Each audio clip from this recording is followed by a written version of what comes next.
नमस्कार दोस्तों। साल 2020 की बात है कि दिल्ली में दंगे हुए थे फरवरी महीने में। इन दंगों में करीब 55 लोगों की मौत हो गई थी और मरने वालों में हिंदू और मुसलमान दोनों धर्मों के लोग भी शामिल थे। दिल्ली दंगों में कई आरोपियों के नाम भी सामने आए।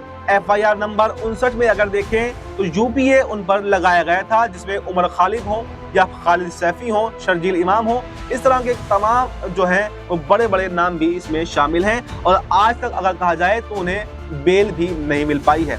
लेकिन इन सब के बीच में एक नाम बार बार आता रहा है, कपिल मिश्रा का नाम। और उनके खिलाफ दिल्ली पुलिस ने ना तो कोई एफआईआर दर्ज की, ना ही किसी केस में चार्जशीट दाखिल की। और इस पर पिछले महीने अगर बात करें तो दिल्ली की एक अदालत ने पुलिस को फटकार लगाते हुए एफआईआर दर्ज करने के आदेश भी दिए, लेकिन उसे दिल्ली हाईकोर्ट ने स्टे लगा दिया, यानी कि अभी तक एफआईआर दर्ज हुई नहीं है। ये तो एक मामला था कपिल मिश्रा के खिलाफ, लेकिन कपिल मिश्रा के खिलाफ कई और मामले भी हैं। चाहे शाहीन बाग आंदोलन के दौरान उन्होंने एक सांप्रदायिक ट्वीट किया था, जिसमें यह कहा गया था कि आप और कांग्रेस ने शाहीन बाग को मिनी पाकिस्तान बना दिया है, यानी आम आदमी पार्टी और कांग्रेस दोनों ने मिलकर शाहीन बाग को मिनी पाकिस्तान बना दिया है। और उन्होंने ये भी कहा था कि दिल्ली विधानसभा चुनाव भारत और पाकिस्तान के बीच में मुकाबले जैसा होने वाला है। ये 2020 के चुनाव की बात है। इस बार एफआईआर भी दर्ज हुई थी, लेकिन अब तक पुलिस ने उस पर भी कोई कार्रवाई की नहीं है।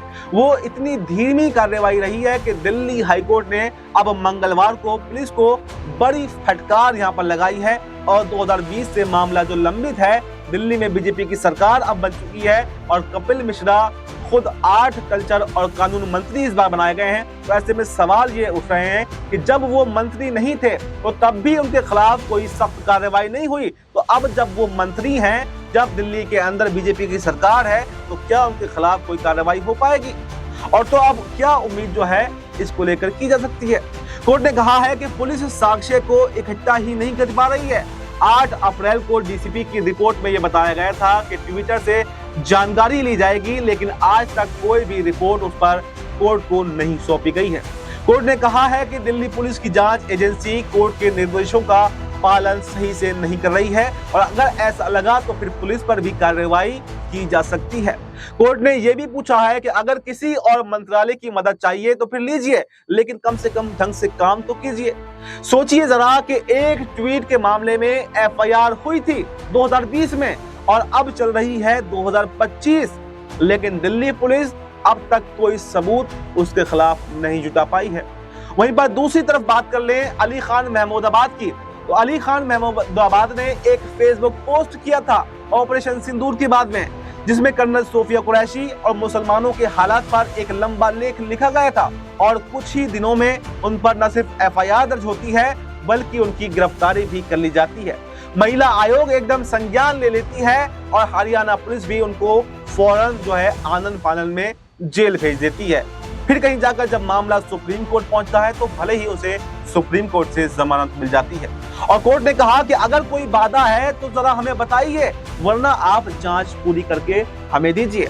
अब इस मामले की अगली सुनवाई 7 जुलाई को तय की गई है और कोर्ट ने यह आदेश दिया है कि कॉपी नॉर्थ रेंज के ज्वाइंट सीपी को भेजने के निर्देश इस पर दिए गए हैं। दिल्ली हाईकोर्ट ने मार्च में कपिल मिश्रा के खिलाफ निचली अदालत की कार्रवाई पर रोक लगाने से इनकार कर दिया था और स्पेशल जज ने यह कहा था कि कपिल मिश्रा ने पाकिस्तान शब्द का इस्तेमाल बहुत कुशलता से किया है ताकि नफरत जो है वो फैलाई जा सके। सिर्फ वोट लेने के लिए ऐसा किया गया था। कोर्ट ने कहा था कि यह बयान चुनावी ध्रुवीकरण और सांप्रदायिक तनाव फैलाने की एक सीधी कोशिश है जो यहाँ पर कपिल मिश्रा के द्वारा की गई थी। एफआईआर रिटर्निंग ऑफिसर की शिकायत के बाद में दर्ज की गई थी, जिसमें ये साफ आरोप था कि मिश्रा ने दिल्ली विधानसभा चुनाव 2025 के दौरान 2 समुदायों के बीच में दुश्मनी बढ़ाने के इरादे से ये ट्वीट किया था और जून 2023 में मजिस्ट्रेट ने उनके खिलाफ सम्मन भी जारी किया था, जिसे स्पेशल जज ने बरकरार रखा था। लेकिन बार बार लॉर्ड होम के सवाल एक ही आता है कि जब कार्रवाई 5 सालों में नहीं हो पाई तो क्या अब कार्रवाई हो पाएगी या सिर्फ एक जुमला बनकर रह जाएगी?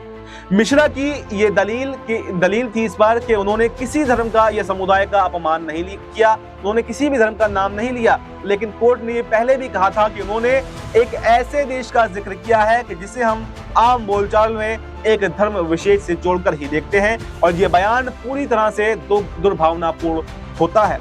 इसके बावजूद भी दिल्ली पुलिस आज तक कोर्ट में कोई भी ठोस साक्ष्य पेश नहीं कर पाई है। तारीख पर तारीख ही अब तक मिलती रही है, लेकिन जांच नहीं हो पाई है। अब अगली तारीख 7 जुलाई को तय की गई है, तो क्या दिल्ली पुलिस इस बार कोई कोर्ट की सख्ती के बाद में सबूत जुटा पाएगी, या सबूत कोई अगर पहले से उसके पास मौजूद है तो क्या कोर्ट में पेश करेगी? उनके ये बयान सोशल मीडिया और मीडिया में काफी ज्यादा मौजूद है, लेकिन फिर भी ना तो चार्जशीट में उनका नाम है और ना ही कोई कार्रवाई है। जब कोर्ट एफआईआर का आदेश देता है तो हाई कोर्ट उस पर स्टे दे देता है, और इस तरह कपिल मिश्रा आज भी जो है वो बाहर घूम रहा है, और लगातार 2020 का चुनाव भी लड़ा, 2025 का चुनाव भी लड़ा, और इस बार तो चुनाव जीता भी है, और अब वो कानून मंत्री भी है। तो ऐसे में ये देखना अब काफी दिलचस्प होने वाला है कि दिल्ली पुलिस के आगे इस पर क्या करती है। क्या जो आपको ये भी बताएं कि दिल्ली पुलिस गृह मंत्रालय के अंदर आती है और गृह मंत्रालय अमित शाह के अंदर आता है, तो ऐसे में क्या अमित शाह जो है अपने मंत्री जी के खिलाफ जो है कोई एक्शन लेंगे, या फिर आगे उनको प्रमोट जो है वो करते रहेंगे? न सिर्फ एक बयान कपिल मिश्रा का ऐसा है, बल्कि कई सारे ऐसे बयान हैं जो भड़काऊ बयानों की श्रेणी में आते हैं, और कहा जाता है कि 2020 की हिंसा भी कपिल मिश्रा के बयानों से भड़की थी। और इसके अलावा मैंने आपको बताया कि चाहे जो शाहीन बाग को मिनी पाकिस्तान कहने की बात हो, या फिर मुसलमानों को जो है जो दंगा भड़काने के आरोप उन पर लगाए गए हों, यानी भड़काऊ भाषण वो हमेशा से देते रहते हैं, लेकिन अभी तक वो बाहर घूम रहे हैं। ये अपने आप में एक सवाल बनता है, और सवाल एक ये भी बनता है कि जब क्या न्यायपालिका की कोई वैल्यू अब नहीं रह गई है? क्या न्यायपालिका के जो ऑर्डर होते हैं वो सरकार उनको नहीं मानती है? क्या सरकार अब न्यायपालिका से बड़ी हो गई है? अपने आप में ये भी एक सवाल बन रहा है, और कब तक ये ऐसा खेल जो है वो चलता रहेगा, कब तक जो है वो तारीख पर तारीख मिलती रहेगी? अगर कोई निचली अदालत कोई आदेश देती भी है तो हाई कोर्ट या तो उस पर स्टे लगा देता है, या फिर सुप्रीम कोर्ट उस पर स्टे लगा देता है। तो क्या न्याय व्यवस्था हमारे देश की इतनी कमजोर हो चुकी है कि 5 सालों में एक एफआईआर दर्ज नहीं हो सकी, और 5 सालों में पुलिस जो है अभी तक जो है वो चार्जशीट दाखिल नहीं की गई?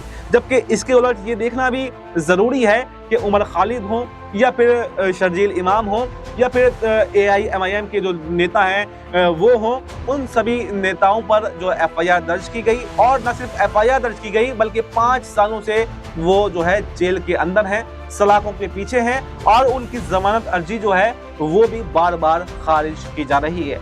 तो ये कहीं ना कहीं दोगला व्यवहार जो है वो सरकार का दिखाई देता है, और न्यायपालिका की देरी, न्याय की देवी जो कहा जाता है कि न्याय की देवी होती है, और वो कहीं जो न्यायपालिका पर सवाल उठते हैं कि न्याय आखिर इतनी देर से क्यों मिलता है, वो यहाँ पर भी देखने को मिल रहा है। और सरकार का मनमाना रवैया, सरकार का पक्षपाती रवैया यहाँ पर भी सामने आ रहा। तो ऐसे में अब अगली सुनवाई 7 जुलाई को होनी है, और 7 जुलाई को अब ये देखना काफी दिलचस्प होगा कि इस कोर्ट की फटकार के बाद में क्या पुलिस अब हरकत में आती है और मंत्री जी के खिलाफ कोई सबूत जो है वो पेश करेगी, या अभी भी जो है तारीख पर तारीख ही पड़ती रहेगी।